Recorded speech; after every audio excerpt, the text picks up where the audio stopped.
Welcome to Tiwari institute of maths. और आज के नए वीडियो में आप सीखोगे representation of rational number on real line. ठीक है ना। पिछला वीडियो जो लेक्चर 1 था मेरा रेशनल नंबर पे, वो आपके लिए बहुत इम्पॉर्टेंट वीडियो था, जिसमें रेशनल नंबर के बारे में इम्पॉर्टेंट चीज़ें बताई गई थी, बेसिक फंडामेंटल्स बताए गए थे। उस वीडियो में मैंने कवर करना चाहा था representation of rational number on number line, है ना। बट वीडियो लंबी हो गई थी तो उसमें कवर नहीं कर पाया था। तो आज के वीडियो में आपको वो चीज़ें सीखने के लिए मिलेगी। ठीक है, बहुत इंपॉर्टेंट चीज़ है। तो चलिए स्टार्ट करते हैं वीडियो को। ठीक है ना। तो अभी आज क्या करने जा रहे हैं हम लोग, representation of rational number on real line. ठीक है। तो क्या है ये, कैसे रिप्रेजेंट करते हैं रेशनल नंबर को रियल लाइन पे। थोड़ा सा पीछे चले, जो आप पीछे क्लास में सीखे थे कि इंटीजर को नंबर लाइन पे कैसे रिप्रेजेंट करते हैं, कुछ याद होगा आपको। फिर से एक बार रिकॉल कर देते हैं। क्या था, एक स्ट्रेट लाइन ड्रॉ करते थे स्केल से। ठीक है, स्ट्रेट लाइन, कहीं एक पॉइंट मार्क कर देते थे, फिक्स कर देते थे, उसको 0 लिखते थे। और फिर क्या करते थे, इक्वल डिस्टेंस पे पॉइंट मार्क करते थे, बराबर बराबर दूरी पर एक पॉइंट मार्क करते थे। ये 1 हो गया, फिर जो गैप ये है, जो डिस्टेंस ये है, फिर उतने ही दूरी पर फिर दूसरा पॉइंट मार्क करते थे। तो राइट साइड में क्या होता था, पॉजिटिव इंटीजर आता था। सेम लेफ्ट साइड में इधर -1, -2, -3 इस तरह से चलते थे। ठीक है। तो ये आपका इंटीजर हम लोग ऐसे नंबर लाइन पे दिखाते थे। ठीक है ना। अब यहाँ क्या है, रेशनल नंबर। अब समझिए कॉन्सेप्ट क्या है। रेशनल नंबर P/Q के फॉर्म में था। अब जैसे इसको दिखाना चाहे 1/3, ये रेशनल नंबर दिखाना चाहें तो क्या करेंगे, कैसे दिखाएंगे। ठीक है। ये सब ध्यान रखिएगा जो अभी बताए, कि पॉजिटिव रेशनल नंबर हो या इंटीजर हो, राइट साइड ऑफ द 0 पड़ेगा, negative integer left side of 0 पड़ेगा। ठीक है। अब आते हैं रेशनल नंबर 1/3 जैसे दिखाना। बेसिक कॉन्सेप्ट क्या है, ये 1 है, डिनोमिनेटर इसका 3 है। तो इस लेंथ को 3 इक्वल पार्ट्स में बांटिए, 3 इक्वल पार्ट्स। ए कर दिए 3 इक्वल पार्ट्स। देखिए, एक पार्ट ये हो गया, दूसरा पार्ट ये हो गया, तीसरा पार्ट ये हो गया। यदि नाम दें इसको A, B, C, तो O A एक पार्ट हो गया, A B दूसरा पार्ट हो गया, B C तीसरा पार्ट हो गया, 3 पार्ट हो गया। तो पहला पार्ट जो बताएगा 1/3, दूसरा पार्ट जो बताएगा ये 2/3, तीसरा पार्ट जो बताया 3/3, वही था 1, है ना। देख रहे ना, ये होगा, ये पार्ट होगा 1/3, ये पॉइंट होगा 2/3 और ये पॉइंट होगा 3/3, दैट इज 1।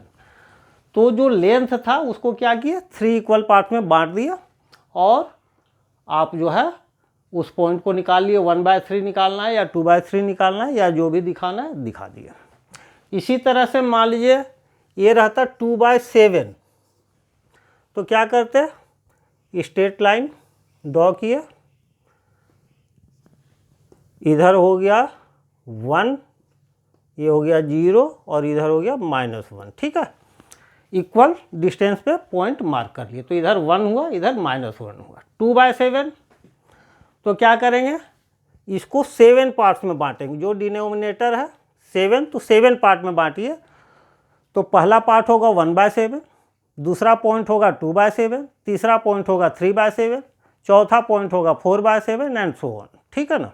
और 7/7 जो पहुंचेंगे, तो यहाँ पर पहुंचेंगे, वो अपने आप 1 आ जाएगा, है ना। तो देखिए 7 पार्ट में बांटिए, 1 2 3 4 5 6, ये हो गया 7। देखिए 1 2 3 4 5 6 7, तो ये पॉइंट जो होगा ये होगा 1/7, ये पॉइंट जो होगा ये होगा 2/7 और ये पॉइंट जो होगा 7/7 दैट इज 1। ठीक है ना। तो ये है आपको बेसिक कॉन्सेप्ट कि जो है उसको कैसे दिखाते हैं। तो जितना डिनोमिनेटर है ना, उतने पार्ट में आपको बांट देना। 1/7 है, 2/7 है, तो आपको क्या करना है, 1 ले करके उसको 7 पार्ट में बांट देना है। अब इसको ड्रॉ कैसे करें ताकि आपको समय भी कम लगे और एक्यूरेसी भी आवे। ठीक है, मैथ में आपको इन दोनों का ध्यान रखना होता है। कभी कभी क्या होता है, समय के अभाव में आप कहते हैं क्वेश्चन छूट गया। कभी कभी क्या होता है, गलती हो जाती है यदि समय लगती है ज़्यादा तो दोनों बातें होती हैं। जल्दी करेंगे तो गलत भी हो सकता है और यदि सही करना चाहें तो समय लंबा लगता है। तो मैथ में आपको इन दोनों बातों का ध्यान रखना है। तो करेंगे कैसे उसको आप समझिए। हम अभी बताएंगे आपको कि कम समय में कैसे आप अच्छा से कर पाएंगे। ये तो बेसिक कॉन्सेप्ट हुआ कि 2/7 लिखना है तो 1 को 7 हिस्से में बांटेंगे, 7 पार्ट में, और दूसरा पॉइंट जो होगा वो होगा 2/7। ठीक है, अब हम देखते हैं कि कैसे करेंगे। 3-4 तरह के क्वेश्चन लेंगे जो मतलब जो है, एक तो 0 और 1 के बीच हो, एक है कि 4 और 5 के बीच में हो, उसी तरह निगेटिव टाइप का भी क्वेश्चन आएगा। ठीक है, निगेटिव रेशनल नंबर का। तो अब देखते हैं कि कैसे करेगा। अब एग्जाम्पल के साथ हम लेते हैं। इसमें 4 तरह के क्वेश्चन आपको करा रहे हैं हम। चलिए, एक ड्रॉ करना है, मान लीजिए 3/7। एक तो ये ड्रॉ करते हैं। एक क्या है, 0 और 1 के बीच में है, क्योंकि जब 7/7 आएगा तब 1 आएगा। तो ये तो 3/7 है।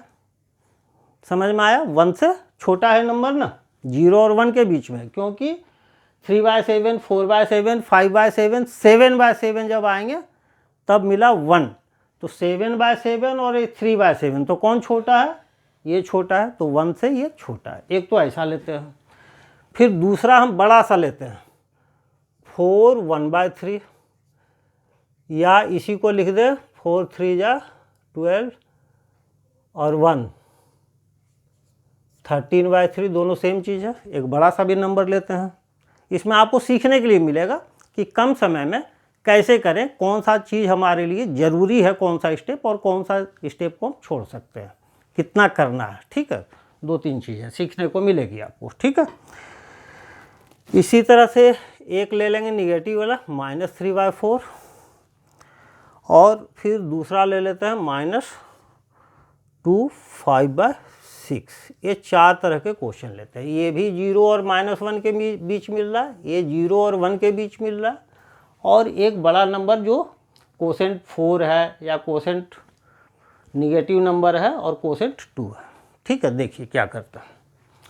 तो सबसे पहला स्टेप स्केल से कीजिएगा। हम यहाँ पर आपको समझाने के लिए पेन से कर रहे हैं और क्या कर रहे हैं कि व्हाइट बोर्ड पर खींच के दिखा रहे हैं, लेकिन आपको जो करना है वो सावधानी से कीजिए और ध्यानपूर्वक समझिए। ठीक है ना। क्या पहला स्टेप होगा, स्केल लीजिए, एक लंबी लाइन ड्रॉ कर दीजिए, दोनों साइड एरो डाल दीजिए। ये हो गई लाइन। कहीं एक पॉइंट आप फिक्स कर लीजिए, इसको डाल दीजिए 0। अब आपको 1 मार्क करने की ज़रूरत नहीं, वो तो कॉन्सेप्ट था कि 1 मार्क कर लिए, और 3/7 है तो 1 को 7 पार्ट में बांट दिए। हम अब करेंगे उल्टा, 1 को पहले मार्क नहीं करेंगे, पहले 1/7, 2/7, 3/7, ऐसे बढ़ते बढ़ते 1 तक जाएंगे। ठीक है ना, और उसमें समय लगेगा कम।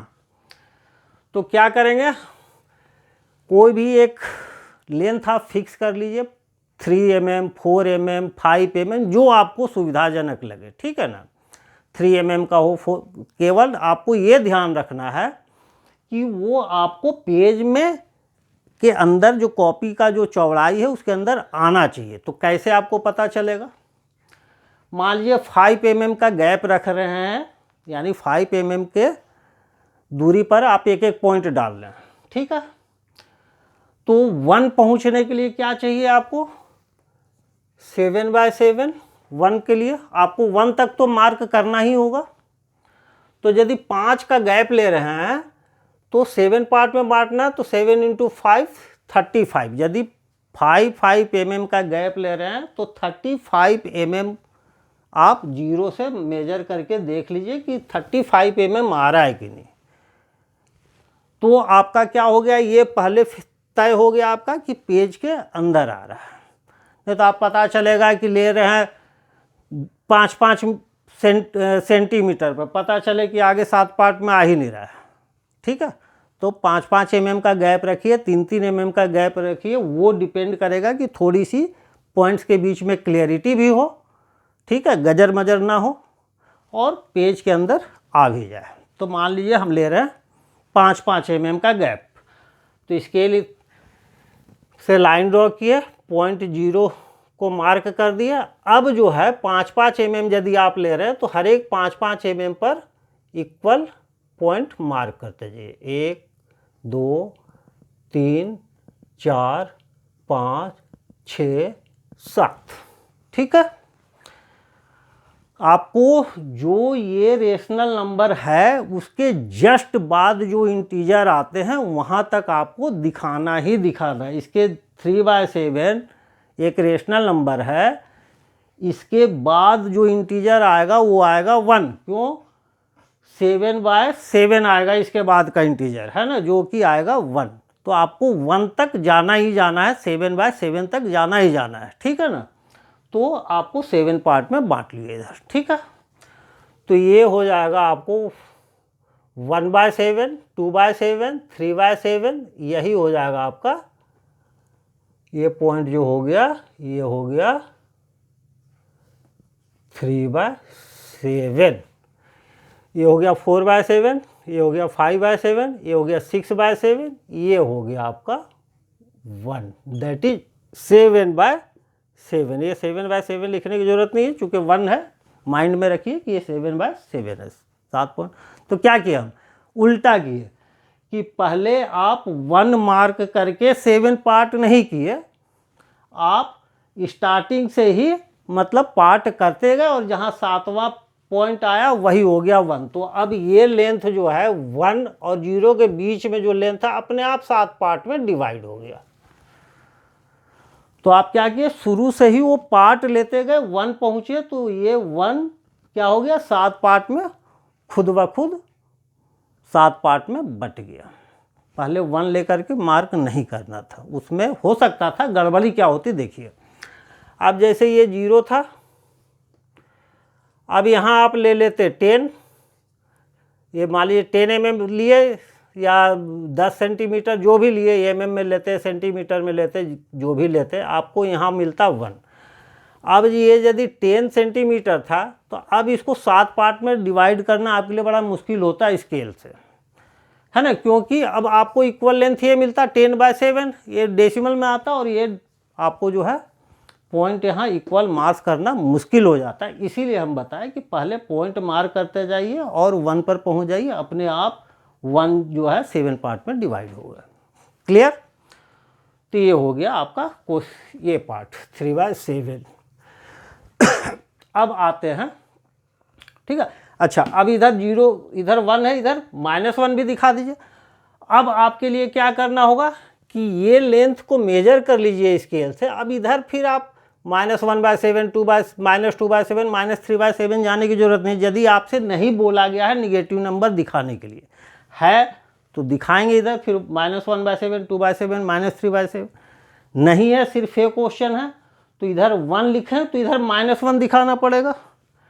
तो क्या कीजिए, स्केल से ये लेंथ, सिर्फ ये लेंथ नाप लीजिए, जितना लेंथ ये आया उतना ही लेंथ इधर पॉइंट मार्क कर दीजिए और सिर्फ यहाँ लिख दीजिए -1, ताकि समझ में आए कि इधर पॉजिटिव इधर निगेटिव और जो रिक्वायर्ड नंबर है 3/7 ये आ गया। क्लियर है, समझ में आ गया, कोई डाउट नहीं। चलिए आगे चलते हैं। अब था हमारा, अब क्यों हम ये सब बता रहे हैं, समय की भी बचत होगी इस तरह से करने से और एक्यूरेसी भी आएगी। अब देखिए जैसे ये 4/1/3, ये थोड़ा सा, अब देखिए 4/1/3 मतलब 13/3, ठीक है। तो आपको ऐसे यदि करेंगे, ये है, पहले स्केल लीजिए, ठीक है, स्केल से लंबी लाइन खींचिए, यदि आपको दिखा रहा है यहाँ पर 13/3 जाना है तो थोड़ा आप इधर से ही शुरू कर सकते हैं, क्योंकि इधर निगेटिव साइड का तो कोई पॉइंट पूछ नहीं रहा है, आपको इधर स्पेस चाहिए, यहाँ ले लीजिए 0। अब 13/3 था तो अब आप यानी 13 पॉइंट्स तो मार्क करने ही करने थे आपको, है ना।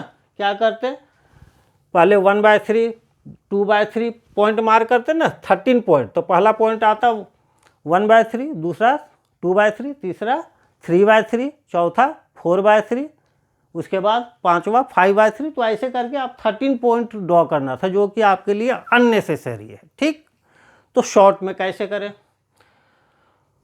तो देखिए आप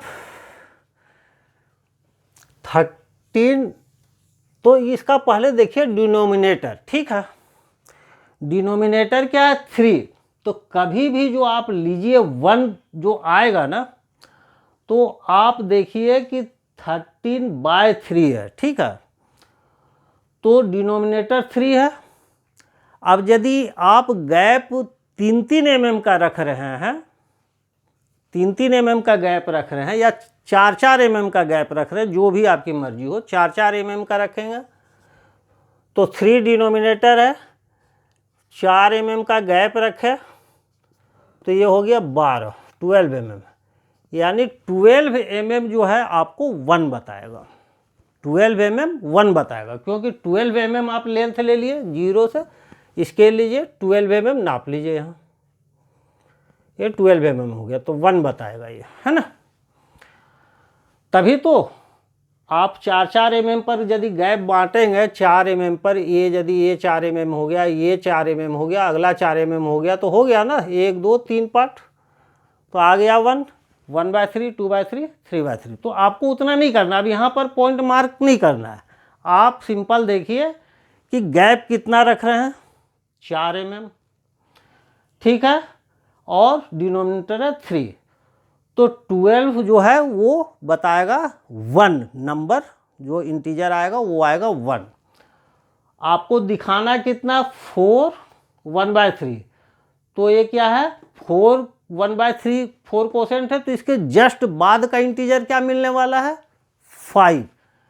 13/3 आ रहा है ना, तो 14/3 अभी आपका इंटीजर नहीं मिला, 15/3 अब इंटीजर मिल गया, तो 15/3 दैट इज 5 तक जाना है। तो आप देखिए कि 15/3 यानी 5 तक जाना है, तो 12 mm तो ये हुआ, 1 जो है कितना बता रहा है 12 mm। ये हम इसलिए बता रहे हैं, ध्यान से समझिएगा बच्चों, बीच में फंसेंगे नहीं आप, इसलिए बता रहे हैं कि आप मार्क करते जाएं और पता चले मार्क कर रहे हैं और आपको इधर कॉपी में जगह नहीं बचा, फिर मिटाएंगे फिर सेट करेंगे, तो पहले ही सेट कर लीजिए आपकी जगह कितना है, गैप कितना लेना है। तो 12 जो बताया 12 mm क्या बता रहा है 1, आपको जाना कहाँ तक है 5 तक, क्योंकि 4 1/3 के बाद का जो आपको इंटीजर मिल रहा है 5, तो 5 तक आपको दिखाना है, उसके बीच में ही ये नंबर आएगा तो दिखाएंगे। ठीक है, तो 5 तक जाना है, तो 12 mm बता रहा है 1, तो 5 बताएगा आपको, 5 से मल्टीप्लाई कर दिया तो 60 mm, यानी 60 mm तक जाना है। ठीक, अब यहाँ से रख के देखिए 60 mm मतलब 6 सेंटीमीटर, 6 सेंटीमीटर का स्पेस आ रहा है या नहीं आ रहा है। आ रहा है तो आप चालू कर दीजिए, नहीं आ रहा है तो ये गैप को घटा दीजिए, तो 6 mm 60 mm यानी 6 सेंटीमीटर आ जा रहा है। ठीक है, तो 12 mm आप यहाँ से नाप लीजिए इस। ठीक है, 12 mm पर एक पॉइंट मार्क कर लीजिए। अब दूसरा पॉइंट आएगा 24 mm पे, तीसरा आएगा 36 mm पर, तो स्केल से चाहिए तो स्केल से कर लीजिए, नहीं तो अच्छा है कि आप इसको जो मिनी डिवाइडर होता है, जिसको आप लोग नॉर्मल बोलचाल की भाषा में कंपास बोलते हैं, इसको मेजर कर लीजिए, 1 कर दिए 12 mm दे करके 1 मेजर कर लिए, यहाँ 0 था 12 mm पर 1 मार्क कर लिए। अब इसको मेजर कर लीजिए और आगे फिर पॉइंट मार्क कर दीजिए, जितना ये था अब कंपास यहाँ रखिए, फिर अगला पॉइंट मार्क कर लीजिए। तो ये आ गया 2, ठीक है। फिर आगे आ जाएगा 3, ठीक है। थोड़ा यहाँ पर देखने में ज़्यादा बड़ा लग रहा है, हम छोटा कर दे रहे हैं, है ना। मान लीजिए कि 12 mm आपका आ रहा है यहाँ पर, तो ये हो गया आपको 1। अब ये कंपास लिए, फिर अगला मेजर करके इस मेजरमेंट को फिर आगे कट कर लिए, तो ये हो गया 2। फिर आगे कट कर लिए 3। तो यहाँ क्या होगा, बार बार आपको नापने की ज़रूरत नहीं पड़ेगी। एक बार मेजर किए, दोनों का कम्बिनेशन ले रहे हैं हम, स्केल भी लेंगे और कंपास भी लेंगे, क्योंकि अब वो संभव ही नहीं था, बता चुके हैं ना कि 1/3, 2/3, 13 पार्ट्स लिखेंगे तो आपको उतना ज़रूरत है नहीं, और हर जगह मेजरमेंट कर रहे हैं, पॉइंट मार्क कर रहे हैं, टाइम जाएगा, तो उतना जाना नहीं है। आपको 4 के बाद ही ज़रूरत पड़ेगा 4 1/3 का, है ना। तो कंपास ले, एक बार मेजर कर लिए, 12 mm ले लिए, 1 मिल गया।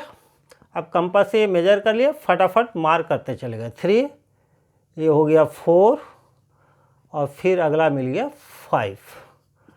अब पॉइंट तो आना है इसी के बीच में, 13/3 है ना, तो 13/3 कहाँ आएगा आपको, ये जो है आया आपका 12/3। 4 का मतलब क्या हुआ, डिनोमिनेटर 3 है ना, तो यही है 12/3, और ये है 15/3, ये 5 हो गया, है ना। तो इसी के बीच में ना नंबर है 13/3। तो आपको क्या करना, अब सिर्फ इसको 3 पार्ट में कर लेना। डिनोमिनेटर 3 था, अब क्या लिए, ये तो 12 है, गैप कितना लिया, 4 mm का, तो यहाँ से 4 mm एक नाप लिए, दूसरा ये नाप लिए, तीसरा 4 mm ऑटोमेटिक आ जाएगा। अब आया था 13/3, तो ये 12/3 था, तो ये आपका पॉइंट मिल गया 13/3, दैट इज 4 1/3। दोनों में जो भी लिखना लिख दीजिए, और ये हो जाएगा आपको 14/3, ये हो गया 15/3, दैट इज 5। ठीक, सेम काम, अब यही काम निगेटिव साइड में रहता, ये रहता, तो यही काम इधर करते, और यही काम जो इधर की है इधर करते। देखिए अब समझ में आ गया होगा, चलिए करके दिखा देते हैं। स्केल से ड्रॉ कीजिएगा स्ट्रेट लाइन, यहाँ पॉइंट मार्क कर दिए 0।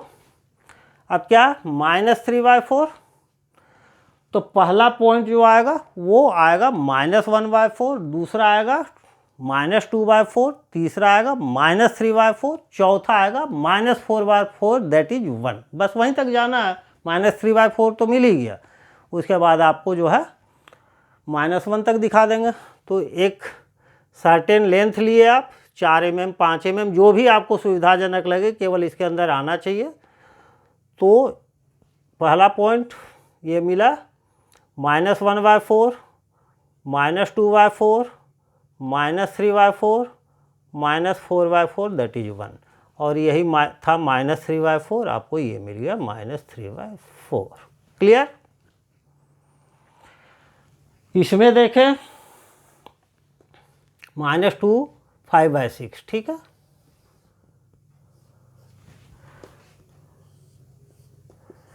स्केल से ही ड्रॉ कीजिएगा, बार बार बोल रहे हैं, ठीक है ना। पेंसिल ले लीजिएगा और पेंसिल से ड्रॉ कीजिएगा। तो यहाँ डाल दिए 0। अब क्या है, -2 5/6, तो फिर वैसा नहीं करना कि -1/6, -2/6, -3/6, -4/6, इतना जाना ही नहीं है। डिनोमिनेटर क्या है 6, यानी आपको 6 इक्वल पार्ट में हर एक नंबर के बीच -1 -2 हो, या -2 -3 के बीच में हो, वहाँ 6 पार्ट चाहिए। तो क्या करना है, 6 इंटू गैप रखे 3 mm का, मान लीजिए हर एक में, हर एक पार्ट जो है 3 mm का गैप में ले रहे हैं, तो 18 mm, 18 mm हो गया। ये है जस्ट इसके लेफ्ट साइड में जो मिलेगा नंबर, वो मिलेगा -3, क्योंकि ये क्या मिल रहा था, देखिए आप, ये कोसेंट क्या था -2, और इधर है फ्रैक्शन, तो जस्ट उसके बाद जो मिलेगा वो मिलेगा -3, यानी -3 तक जाना है। -3 तक जाने के लिए क्या होगा, -18/6 की जगह डिनोमिनेटर तो 6 है, तो -18 तक आपको यानी कि 3 तक जाना है। ठीक है, तो आपको 18 पार्ट करना है, तो ये आपको 18 mm तो बताया क्या 1, ठीक है ना, तो आपको कितना जाना है यहाँ पर 3 तक, है ना, तो 54 mm है ना। तो यहाँ से देखिए 54 mm का मतलब क्या हो गया 5.4 सेंटीमीटर। यहाँ से आपको 5.4 सेंटीमीटर जाना है। स्केल लीजिए, देखिए 5.4 सेंटीमीटर इधर आपको स्पेस बच रहा है कि नहीं बच रहा है। नहीं बच रहा है तो इस जीरो को मिटा के थोड़ा और इधर कर लीजिए। उस पर भी नहीं बच रहा है तो ये गैप कम कर लीजिए। ठीक, चलिए, तो आप यहाँ से 18 mm पर, यहाँ से 18 mm नापिए, बहुत आसान है। 18 mm पर डाल दीजिए आप -1। क्लियर। अब कंपास उठाइए, नहीं तो आप स्केल से भी नाप सकते हैं, लेकिन उसमें हर एक बार मेजरमेंट करना पड़ेगा। यहाँ हो गया 18 mm, फिर उसके बाद आ जाएगा 36 mm, फिर उसके बाद आ जाएगा 54 mm। ऐसे आप स्केल से नापते जाइए, लेकिन अच्छा है कि आप कंपास लीजिए, ये मेजर कर लीजिए। अब जो मेजर करे फिर अगला लेंथ अपने आप, वो तो एक बार सेट हो गया ना, काट लीजिए आगे, ये हो गया -2। फिर वही लेंथ जो ये था फिर आगे फिर कट कर लीजिए, ये हो गया -3। इससे थोड़ा समय बचेगा आपको, है ना। छोटा नंबर है तब तो कोई दिक्कत नहीं है, -1/2 -2/2 ऐसे करके आप स्टार्टिंग से ही कट करते हुए आ गए। अब जो है ये क्या है, -2 तो यहाँ आ गया। अब इसको क्या करना है, 6 पार्ट में बांटना है। ये क्या करना है, 6 पार्ट में बांटना है। तो 6 पार्ट में बांटने के लिए आप कितना गैप लिए थे, 3 mm का आपको पहले से पता था, 3 mm का गैप लिए, तो हर एक 3 mm पर आप डॉट डालते जाइए, है ना। यहाँ से 3 mm पर डॉट डालिए, फिर दूसरा, तीसरा, चौथा, पाँचवा, छठा, ये है ही। ठीक है, अब आ जाइए, ये आपका हो गया 1/3, 2/3, 4/3, 5/, ये क्या था 6 था ना, हाँ, 1/6, 2/6, 3/6, 4/6, 5/6। तो ये -2 तो था ही, और इधर आया तो क्या हो गया -2, और ये हो गया 5/6, या इसी को रहता 2 6 या 12 और 5 -17/6। देखिए -17/6 आ रहा है कि नहीं, यही मिलेगा आपको। देखिए ये था -2 ना, -2 का मतलब डिनोमिनेटर में कितना था आपका 6, तो -2 कैसे मिला, -12/6, ये हो गया -13/6, -14/6, -15/6, -16/6, -17/6, यही था ना -17/6 हो गया। तो अब आपके हर तरह के क्वेश्चंस हो गए, और इसमें आपके ऑब्जेक्टिव टाइप भी क्वेश्चंस और ट्रू फॉल्स भी समा गए। अब आपसे पूछ सकता है कि 3/7 rational number 3/7 lies to the left of 0, right और रॉन्ग, मतलब ट्रू और फॉल्स, तो गलत है। ये बोला 3/7 0 के लेफ्ट साइड में पड़ता है, तो गलत। राइट साइड में बोलेगा तो ट्रू। फिर इसी तरह से कह सकता है कि आपको -5/6 और -1/3 lies on opposite side of 0, तो ट्रू, क्योंकि माइनस जो है लेफ्ट साइड में पड़ेगा, पॉजिटिव जो है राइट साइड में पड़ेगा, तो 0 के अपोजिट साइड में पड़ रहे हैं। तो इस तरह से बहुत सारे क्वेश्चंस किए जा सकते हैं। यदि आप बढ़िया से समझ के किए हैं तो कोई भी क्वेश्चंस नया जनरेट होगा, आप उसका जवाब दे सकते हैं। तो उम्मीद है कि वीडियो आपको अच्छी लगी होगी, और फिर अब मिलते हैं नेक्स्ट वीडियो में नेक्स्ट क्वेश्चन के साथ। तब तक बाय बाय।